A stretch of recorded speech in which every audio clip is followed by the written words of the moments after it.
ನಿನ್ನೆ silicon city ಬೆಂಗಳೂರಿನ ಶಿವಾಜಿ ನಗರದಲ್ಲಿ ಜಿಬಿಎ ಅಧಿಕಾರಿಗಳ ಮೇಲೆ ಅಮಾನುಷವಾಗಿ ಹಲ್ಲೆ ಮಾಡಿದ ಪ್ರಕರಣಕ್ಕೆ ಸಂಬಂಧಪಟ್ಟಂತೆ ಜಿಬಿಎ ನೌಕರರ ಸಂಘ ಮಾರ್ಷಲ್ಗಳ ಮೇಲೆ ಅಸಮಾಧಾನ ಹೊರಹಾಕ್ತಾ ಇರುವಂತದ್ದು. ಸದ್ಯ ನಮ್ಮ ಜೊತೆ ಜಿಬಿಎ ನೌಕರರ ಸಂಘದ ಅಧ್ಯಕ್ಷರಾದಂತ ಅಮೃತ್ ರಾಜ್ ಅವರು ಇದ್ದಾರೆ.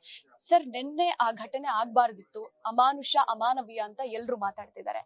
ಇದರಲ್ಲಿ ಮಾರ್ಷಲ್ಗಳ ಒಂದು ನಿರ್ಲಕ್ಷ್ಯ ಎಷ್ಟು ಮಟ್ಟಿಗಿದೆ ಅಂತ ಅನ್ಸುತ್ತೆ? ಈಗಾಗಲೇ 5 ಪಂಚಪಾಲಿಕೆಯಲ್ಲಿ ಮಾರ್ಷಲ್ಗಳಿದ್ದಾರೆ. ಇದು ಕೇಂದ್ರ ಪಾಲಿಕೆ ವ್ಯಾಪ್ತಿಯಲ್ಲಿ ನಿನ್ನೆ ಆದಂತ ಘಟನೆ ಬರುತ್ತೆ. ಕನಿಷ್ಠ ಪಕ್ಷ 150-200 ಜನ ಮಾರ್ಷಲ್ಗಳಿದ್ದಾರೆ. ಸೌಜನ್ಯಿಕವಾಗಾದ್ರು ಒಬ್ರು ಮಾರ್ಷಲ್ ಬಂದಿದ್ರೆ ನಾನಿವತ್ತು ನನ್ನ ತಲೆ ಬಾಗ್ತೀವಿ. ಯಾವ ಮಾರ್ಷಲ್ಗಳು ಬರಲಿಲ್ಲ. ಅವರೇನಿದ್ರು ಬೆಂಗಳೂರಲ್ಲಿ ಹೃದಯ ಭಾಗದಲ್ಲಿ ಇರುವಂತಹ ಶಾಂತಿನಗರ, ಶಿವಾಜಿನಗರ, CV ರಾಮ್ ನಗರ, KR ಮಾರ್ಕೆಟ್, ಚಾಮರಾಜಪೇಟೆ, ಕಾಟನ್ ಪೇಟೆ, ಬಳೆಪೇಟೆ ಅಂಗಡಿಗಳು ಸುತ್ತಮುತ್ತಲು ಏನ್ ಬರುತ್ತೆ ಅಲ್ಲೆಲ್ಲ ಹಪ್ತಾವಸ್ತಿ ಮಾಡ್ಕೊಂಡು ಕೆಲಸ ಮಾಡ್ತಾ ಇದ್ದಾರೆ. ಅದಕ್ಕೆ ಬೇಕಾದ್ರೆ ಇನ್ನು ಮುಂದಿನ ದಿನಗಳಲ್ಲಿ ವಿಡಿಯೋಗಳು, ಫೋಟೋಗಳು ಎಲ್ಲ ನಿಮ್ಗೆ ಹಾಜರುಪಡಿಸ್ತೀವಿ. ಕೂಡಲೇ ಮಾರ್ಷಲ್ ಸೇವೆನ ಹಿಂಪಡಿಬೇಕು.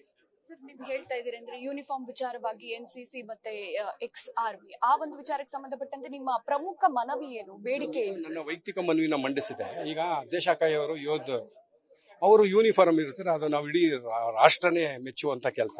ಇವರು ಮಾರ್ಷಲ್ಗಳು ಸಹ ಆರ್ಮಿಯವ್ರ ಡ್ರೆಸ್ ಹಾಕೊಂಡ್ರೆ ಅದಕ್ಕೇನು ಬೆಲೆ ಬರುತ್ತೆ? NCC ಅವರು ರಿಟೈರ್ಡ್ ಆದವರು ಹಾಕೊಂಡ್ರು ಅದೊಂಥರ ಬಿಡಿ. NCC ಅವರು ಇವರೆಲ್ಲ ಮಾರ್ಷಲ್ ಯೂನಿಫಾರ್ಮ್ ಹಾಕೊಂಡು ದುರುಪಯೋಗ ಮಾಡ್ಕೊತಾ ಇದ್ದಾರೆ. ಲಂಚ ತಗೊಳ್ಳೋಕೆ, ಹಪ್ತಾ ತಗೊಳ್ಳೋದಕ್ಕೆ ಮತ್ತೆ ಮದ್ಯಪಾನ ಸೇವನೆಗೆಲ್ಲ ಯೂನಿಫಾರ್ಮ್ನ ಬಳಕೆ ಆಗ್ತಿರೋದ್ರಿಂದ ಕೂಡಲೇ ಅವರದ ಮಾರ್ಷಲ್ಗಳು ಕೊಟ್ಟಿರೋ ಯೂನಿಫಾರ್ಮ್ನ ಬದಲಾವಣೆ ಮಾಡಬೇಕು ಅಂತ ಇದು ನನ್ನ ವೈಯಕ್ತಿಕ ಅಭಿಪ್ರಾಯ.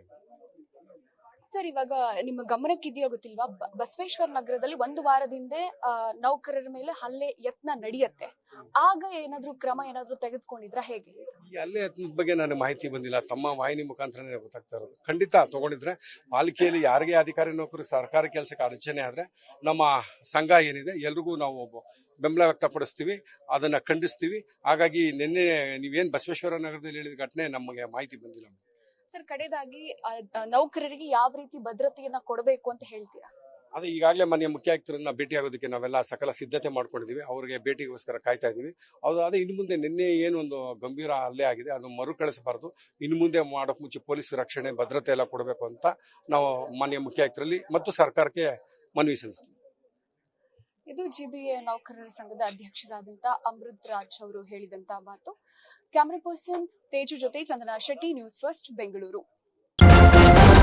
ನ್ಯೂಸ್ ಫಸ್ಟ್ ನಿರ್ಭೀತಿಯಿಂದ ನಿಮ್ಮ ಪರವಾಗಿ.